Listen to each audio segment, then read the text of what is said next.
Do filmmakers now insist that you use a very similar voice when you dub for other actresses? For Iga, Rajamouli sir was very clear that he wanted me to bring in that husky tonality that Samantha was associated with, and that was there. But after that, I think whether it was Sitama Vakitlo Sirimalle Chettu or other films, she had a very different attitude, and hence I think the bubbliness, the ticket mark bubbliness and the happiness had to come.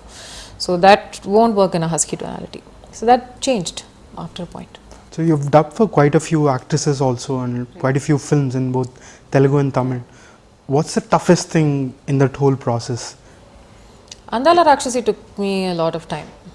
That I think Mr. Hanu had a certain vision. Again, he is a director who's very clear about what he wanted and how he wanted his character to sound, and which is why once I got to know Rahul really well, he told me that he was very surprised that Hanu actually wanted me to dub for Lavanya.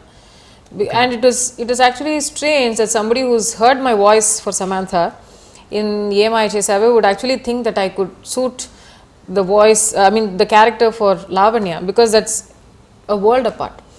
But clearly he saw something that others didn't, and he was also like that. He acted out every scene right there, and it was a breeze dubbing for Lavanya, because she said every line correctly in Telugu, and except maybe for that very mild North Indian accent, she would easily pass off for somebody who'd been here and probably doing it. So it was very easy for me to lip sync to a girl who had already spoken the language perfectly.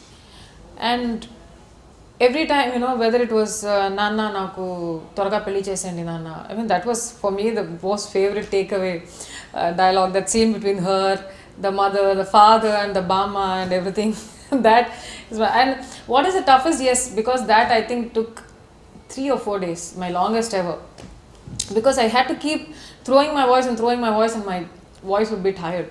And his concept was all these 3 characters want to be close to each other, but there is always this perennial distance. And how do you convey distance? By shouting at someone. And that's the logic why they keep shouting all the time. They're calling out to each other, because that at some point, and when they come closer, they start whispering. And then the distance grows, and then the voice starts throwing.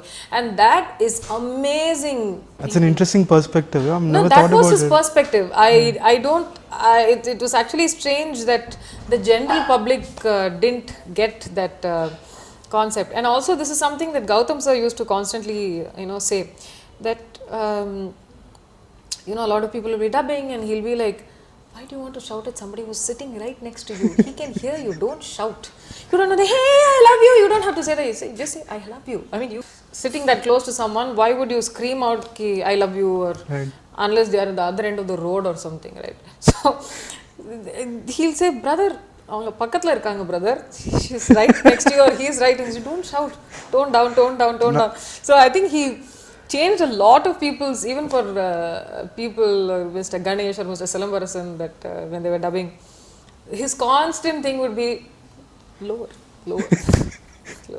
Now I think I totally understand why people speak so low in Gautam Menon's film. Yeah, because there is no distance between his, right, not too much of a physical distance between his characters. And when you're that close to somebody, why do you need to shout into their ears? Unless and until you're angry with them. I'm always down in the dumps. I'm like, damn, I didn't do well. I sometimes think I must go and meet a shrink and probably do something about my self confidence levels. I have zero self worth and zero self confidence.